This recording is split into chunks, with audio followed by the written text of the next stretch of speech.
And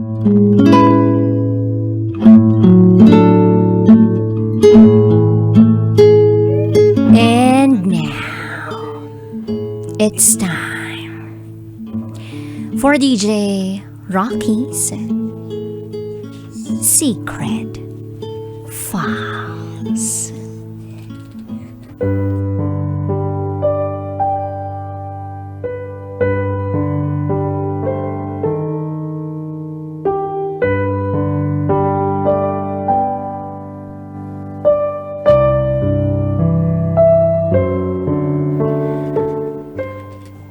May nangyari sa amin ng ibang lalaki.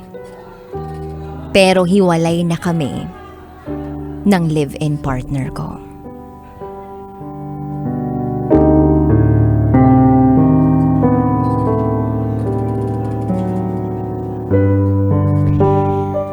Hi DJ Rocky. Listener mo ko since year 2018. Nandito ako sa sitwasyong ito na sobrang gulo, na hindi ko alam kung anong gagawin ko. I cannot take it anymore. Gulong-gulo ako sa sitwasyon ko. Sana ay mapayuhan niyo ako. This is my secret file.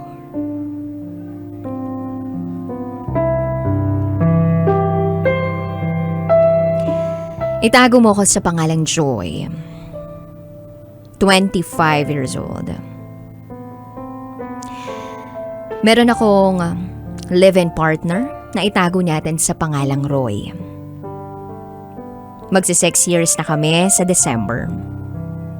At meron na kaming anak. Hindi ako masaya. Kasi wala siyang pakialam sa akin. Pakiramdam ko,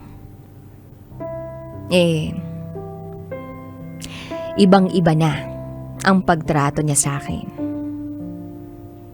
Para bang hindi ako mahalaga sa kanya. Simula nang magsama kami, hindi na siya nagtrabaho.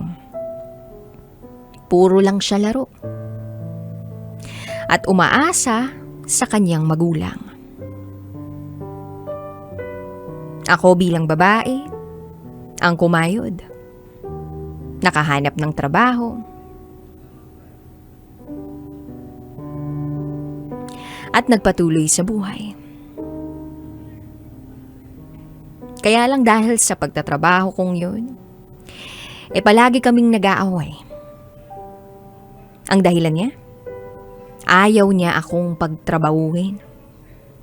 Dahil ang gusto niya, ay pagsilbihan ko lang siya. Silang dalawa ng anak namin. Kaya kahit sobrang pagod ko sa trabaho, wala akong magawa kundi tiisin lahat ng pang-aaway niya sa akin. Kailangan ako pa ang gagawa sa lahat ng gawaing bahay. At ultimo pagluluto ng kakainin namin. Ako ang gagawa. In short, sobrang tamad ni Roy. Hinding-hindi ko makakalimutan yung isang gabi na nag-away kami ng malala. Tinopak siya dahil hindi ko na napigilan sa sarili ko o ang sarili ko na magreklamo tungkol sa katamaran niya. Umabot sa pagtatalo, sumbatan. At ang naging solusyon niya ay hiwalayan ako. At hindi to ang unang beses na nagtangka siyang hiwalayan ako. 5th time na yun. Nagmakaawa ako sa kanya. Lumuhod ako sa harap niya para hindi niya kami iwan. Iniisip ko ang anak namin. Pero matigas siya. Kaya ang ginawa ko, umuwi ako nung gabing yun. Pinalayas niya kasi ako. Kinabukasan may shift ako. Umiyak ako sa trabaho. Puro kape at yosi lang ang ginawa ko. Wala na akong kaibigan.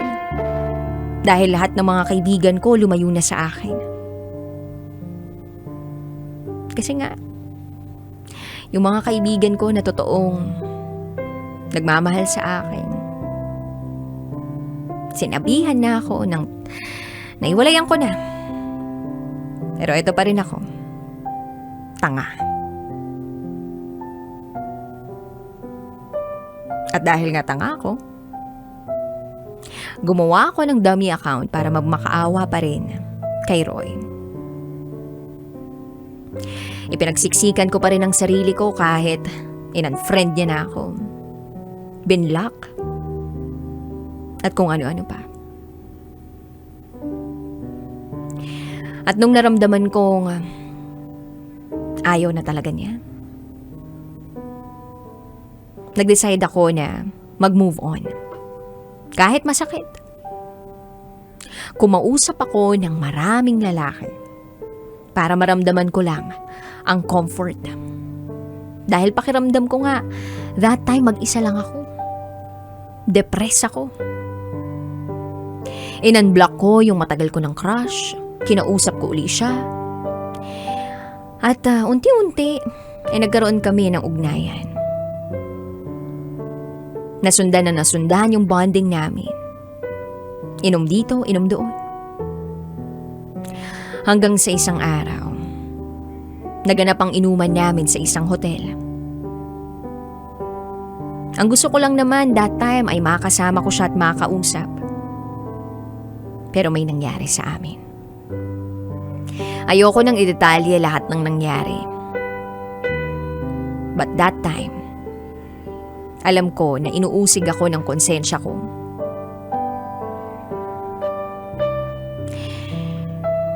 Ang gusto ng lalaking ito ay maging kami. Marami siyang plano sa amin. Pero,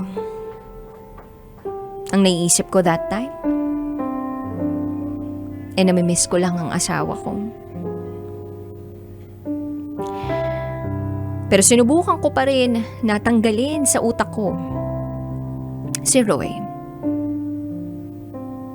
Kaya, nagpaligaw ako. Nagpaligaw ako sa lalaking nagpaplano na ng future namin. Isang linggo, nagpaligaw ako. At grabe yung naramdaman ko sa isang linggong yun. Dahil sa kanya ko naranasan ang hindi ko naranasan sa asawa ko. Katulad na lamang ng paghahatid sundo sa akin at pagsama sa akin sa lahat. Hindi ko kasi naranasan yung ganun. Yung ligawan ng asawa. Pero kahit ganun, namimiss ko pa rin siya.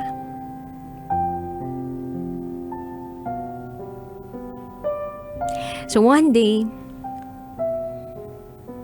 nakontak ko si Roy. Nag-reply siya sa akin. At nabuhay na naman ang damdamin ko para sa kanya. Tinanong ko kung pwede pang magbalikan kami. Sumagot naman siya ng oo. Sinubukan naming ayusin. At hanggang ngayon ay inaayos namin. Hindi ko sinabi kay Roy na may nangyari sa amin nung lalaking crush ko. Ibinaon ko na yun sa limot. Yung crush ko, hinayaan ko nang galit siya sa akin. Kasi ginawa ko siyang panakit butas. Pero ang sabi niya sa akin, kahit na masama ang loob niya sa akin, ay hihintayin niya raw ako hanggang sa maging okay na ako. Hindi ko maintindihan ang sarili ko. Dahil merong isang lalaki na handang gawin lahat para sa akin. Na handa akong antayin. Pagtapos na ako magmahal ng iba. Pero eto ako. Bumalik na naman sa taong walang ibang ginawa kundi saktan ako. Pero masaya ako sa kanya eh. At eto nga ako. Lumalaban pa rin. Ibinabaon sa limot ang nagawa kong kasalanan. Okay naman ang takbo ng relasyon namin ngayon eh. Iniisip ko lang na baka mamaya kapag sabihin ko ang totoo na nung naghiwalay kami ay may nangyari sa amin ng ibang lalaki, baka iwan niya ako. Kaya ibabaon ko na lang yun sa limot. Hanggang dito na lang po, DJ Rocky. Muli, ako si Joy. At ito, ang aking secret file.